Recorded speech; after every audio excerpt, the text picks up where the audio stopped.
Assalamualaikum warahmatullahi wabarakatuh. Salam budaya, salam lestari, salam NKRI. Pernahkah Anda singgah berkunjung ke Banjarsari Ciamis atau sekedar melewatinya?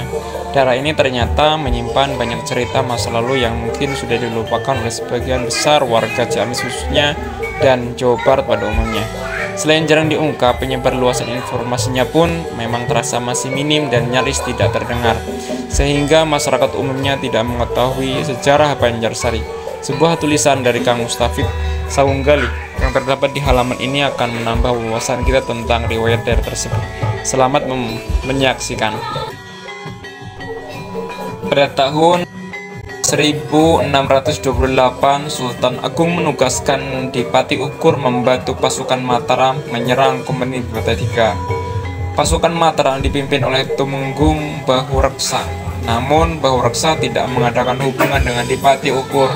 Oleh karena itu, Dipati Ukur tidak dapat melakukan perundingan dengan Bahureksa. Pada waktu yang telah ditentukan, Dipati Ukur memimpin pasukannya bergerak menuju Batavia untuk menyerang Kompeni. Ketika pasukan Dipati Ukur tiba di Batavia, ternyata pasukan Mataram belum datang. Oleh karena itu, Dipati Ukur gagal mengusir Kompeni dari Batavia. Kegagalan itu terjadi karena ketidakseimbangan persenjataan dan tidak mendapat dukungan dari pasukan Mataram. Padahal seharusnya pasukan Mataram yang menjadi kekuatan ini penyerangan dibantu oleh pasukan Dipati Ukur.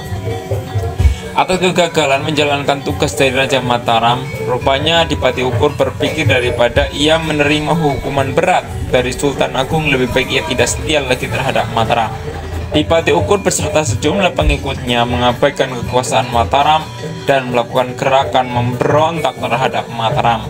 Sikap Dipati Ukur tersebut segera diketahui oleh penguasa Mataram. Pihak Mataram berusaha keras menumpas pemberontakan Dipati Ukur. Bila pemberontakan itu tidak segera ditumpas akan merugikan pihak Mataram. Akhirnya, pemberontakan Dipati Ukur dapat dipadamkan menurut versi Mataram. Dipati Ukur tertangkap dan dihukum mati di Mataram. Menurut sejarah Sumedang, babat pemberontakan Dipati Ukur terhadap Mataram berakhir pada tahun 1632. Penangkapan Dipati Ukur oleh Adipati Kawasen. Naskah Leiden Oriental adalah naskah yang memuat tentang pemberontakan Dipati Ukur dan penangkapan Dipati Ukur oleh Bagus Sutapura, Adipati Kawasen.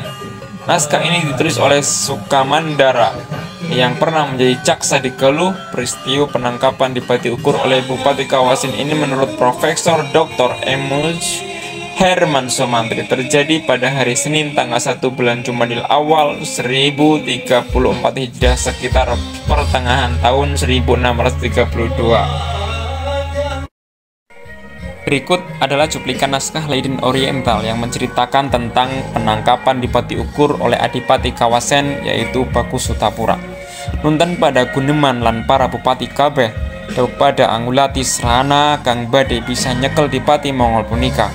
Nonton Kiai Dipati Galuh Pendanagara angsal senunggal santana Kawasen Wista Bagus Sutapura kawenan lagi ambating raga sanggam anyekel Dipati Ukur serta lajeng gunabang sarang-sarang samena ing Gunung Lumbung punika. Nonton dipun tibani watu wasta munding jaluk dipun capaken dening Bagus Sutapura dipun balangaken sumangsang wonten ing sainggiling lajeng lalus. Mangke nyataning petulayang sareng sampun sumangsang watu puniko nonton Bagus Sutapura angamuk pribadi kathah kiang pejah belanipun Dipati Ukur puniko serta dipun pesta dipakto datang Galuh. Artinya hasil musyawarah para bupati yang akan diberi tugas menangkap Dipati Ukur yang memberontak. Kemudian Kiai Galuh Bandanagara mendapatkan senopati dari Kawasen yaitu Bagus Sutapura yang orang sedang bertafak untuk menangkap Dipati Ukur. Bagus Sutapura lalu maju untuk berperang. Ia naik Gunung Lumbung. Begitu Bagus Sutapura naik ke Gunung Lumbung, Bagus Sutapura dijatuhi batu yang bernama Munding Jaluk oleh Dipati Ukur.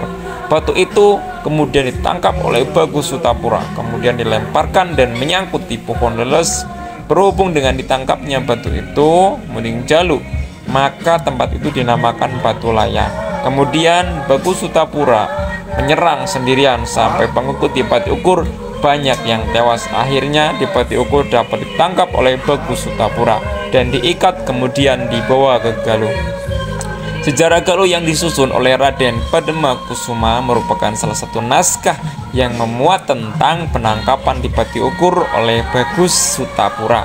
Naskah ini disusun berdasarkan naskah yang dimiliki oleh Bupati Galuh R.A. Kusuma Diningrat pada tahun 1836 sampai 1886 Masehi yang berlangsung Bupati Galuh lebih kurang 4 tahun sejak 1628 sampai 18 dan R.A. Sukamandara 1618 Masehi, di antaranya naskah tersebut yang menceritakan penangkapan Dipati Ukur oleh Bagus Sutapura, Adipati wilayah Periangan pada Dipati Ukur dijatuhi hukuman mati pada tahun 1636. Namun putranya yaitu Adipati Jayanagara Mas Bongsar diangkat menjadi Bupati Kara Tengah. Imbanagara dijadikan nama kabupaten dan kawasan digabungkan dengan Imbanagara. Demikianlah untaian cerita nyata yang pernah terjadi tentang pemberontakan Dipati Ukur dan penangkapan Dipati Ukur oleh Bagus Sutapura Adipati Kawasan. Dari berbagai sumber yang ada tentang jasa Bagus Sutapura yang telah berjasa mengagalkan pemberontakan yang dilakukan oleh dirinya.